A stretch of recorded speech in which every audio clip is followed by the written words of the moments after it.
Hey guys, Luke here, Tranquility Based Detailing.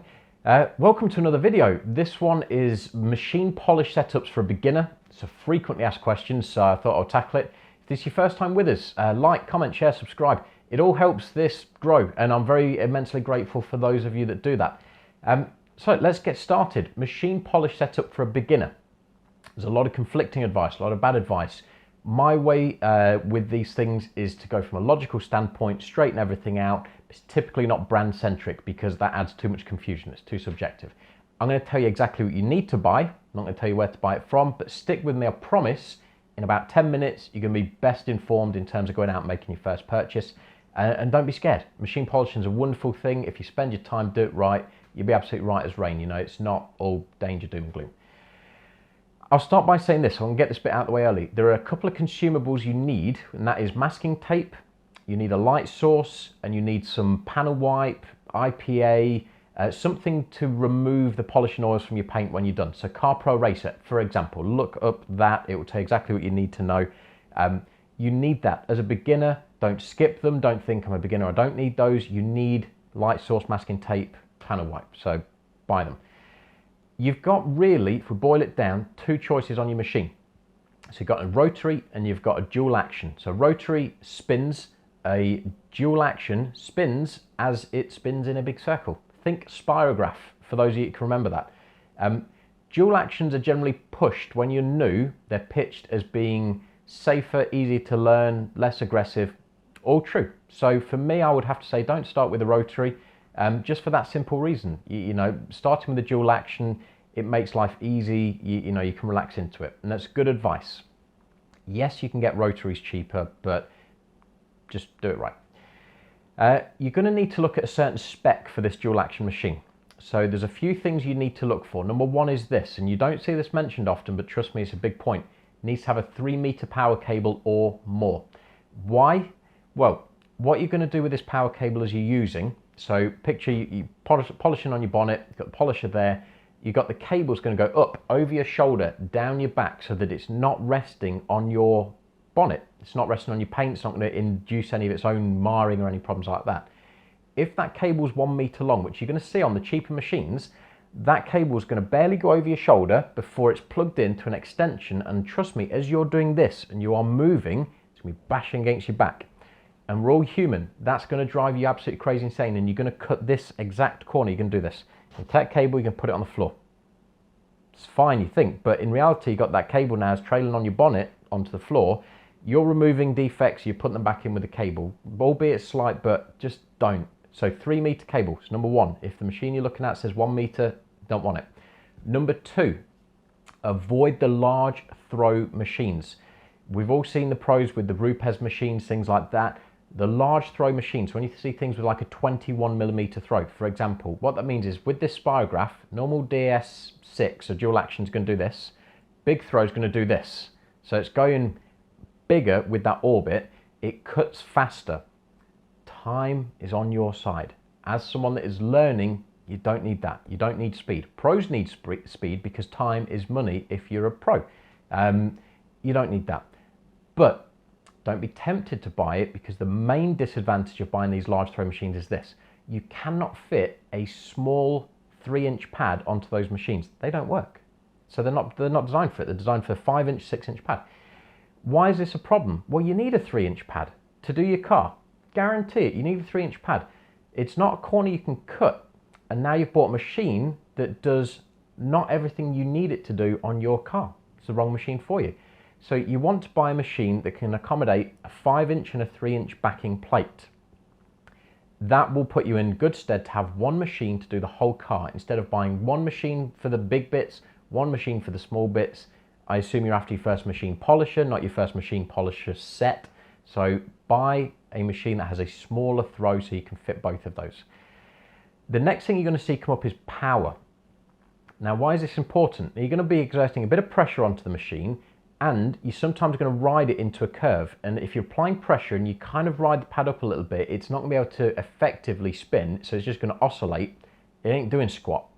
Typically, you're going to see 600 watt at the lower end, 900 watt at the higher end. The price difference is minuscule between them. Pay the bit extra, get the 900 watt. That's that one done. Doesn't need to be any more complex than that. So now you've got your machine done. It needs 3-inch, 5-inch, long cable, reasonable amount of power. Buy whichever one in the shop you want to buy from does that. That's the spec. Speak to them and tell them that's what you want from it, and they'll tell you what they've got. So that's the machine done.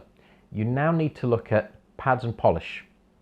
Now, when you ask what is best for a beginner, what you're going to get is like with my video of what is the best wax. You're going to get people's subjective opinion of what worked for them in their instance. It's rubbish. Sack it all off. There's a couple of things with pads I want to tell you. It's good advice. One, do not get the microfiber cutting pads. They're brilliant, absolutely brilliant. I've got some. Don't get them. They're a git to clean out. You need an airline. You've got enough things to worry about as a new person to machine polishing, let alone having a pad that needs such an intensive cleaning process to stay on top of it. So sack that idea off. As good as they are and as popular as they seem, ignore it for now. Come back to it. When curiosity gets you, come back to it, but not for a beginner. Number 2, buy a brand of pad where they have both your 5.5-inch and 3.5-inch pad in the exact same setup. So what I mean by that is, if you have a look at, I know it's a terrible example, but Meguiar's microfiber pads, they don't do spot pads. Now, if you were to buy a pad, you do your bonnet, and then you need to swap down to your spot pad, and you've learned how that pad works, how it moves, how it operates, how it cuts.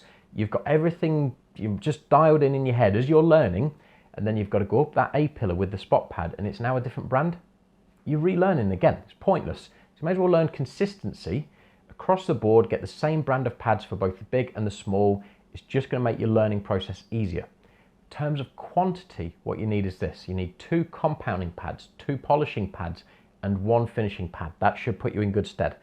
The reason for that, when you're doing the compounding or the polishing, and you always start with the least aggressive and you work up to the most aggressive. So you may not even need the compounding pads, but get them just in case you need them. You're going to build up residue in the pad. You're going to build up heat in order to make the pad work. And when you build up the 2, and I've done this personally, you don't keep enough of an eye on it when you know. You focus on everything else. You build up too much heat in the pad, you ruin the pad. Now, why is this a problem? I've done this, did this the first ever time I did this. I got 3 panels down a car, ruined a pad. Now, the great thing for me is, I mean, the pad, they bow inwards if you do that, too much heat, and I collapse the middle. I just went to the box, got pad number 2 out. Bosh, I'm off again. So, you know, no mail order, none of that stupidity. So you need 2 of each, but keep your eye on your residue management. Don't do what I did. But if you do, you got the second one there, so you're good. With the spot pads, typically you don't need 2, 2 and 1, because you're going to do smaller areas. But if you do want to invest in that, fine. It's just going to future-proof your purchase. So you got your pads done. You're now down to polishes. Now, you don't have to pair that brand of polish with that brand of pad, really. What I'm going to tell you, and like I said, typically not brand-centric. I am melting in this heat, but not brand-centric. There are a few brands which are industry standards that come up more often than not. Meguiar's, Menzerner, Scholl, and Co-Chemie. You're going to see these quite often, and there's a reason for that. They've been around, they're tried, tested, they work. Some are newer than others, but buy whichever one of those is available in the shop that you're buying your machine and your pads from that best suits the label system that you find is prettiest. That's it. Base it purely on that, and here's the reason why. All 4 of those work when you use them correctly. So since you've got no bad advice, you've got no bad instructions intrinsically in you, you're going to learn how to machine polish from scratch. It doesn't matter which one of these you buy, you're going to learn how it works and how it works for you. So you don't need to make a decision. Let the decision be made for you. Buy the Scholl and realize that, you know, this pressure or this speed, it doesn't matter. You're going to learn with that one tool that's been given to you or that you've purchased. So it doesn't matter which one you buy. I mean, really, if you think about it. That's it. That's machine polishing for a beginner. If you got any comments, you got any questions, ask them below. I will cover them. I try and answer every comment that goes down there. If you want to share this, like it, comment, subscribe, like I said at the beginning, thank you, appreciate it. It's all wonderful stuff, and so, you know, that helps me, it helps the channel grow. If there's anything you need to know, reach out, not just to me. There will be shops that you buy from, and I'm not going to label any shops below because this isn't what this video is about. There will be shops that you buy from. if you want to buy from them what I'm describing, talk to them. All these guys are reachable, these top shops, all these people that are succeeding in this industry, they do it because customer service is understood by them. So reach out to them and say, listen, I want a machine polisher, I want a dual action, I don't want it to have a big throw, I want it to have a 3 and a 5 inch backing plate. Don't sell it to me with a 5 and a 6 inch because that's wasting me money. I want a 5 and I want a 3.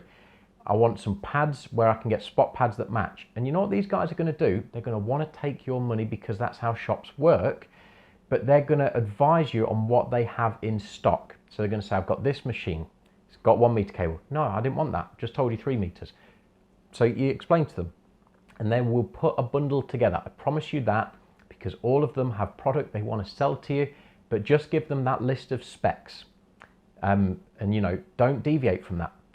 If they say, well, I've got this polish in and I think this and this, it's fine, but get a good grasp on it. If he's trying to sell you something that you've never heard of, you're going to struggle to find advice and people that are going to be able to advise you on how it works. So keep it simple. One of those 4 polishes, one of the popular brands for like pads and machine, you'll be set. That's it. I hope you're better informed. I hope this has all made sense. Like I said, if you've got any questions, ask them below or find me a message over on Facebook or Instagram. Thank you very much for watching. Take care. Bye-bye.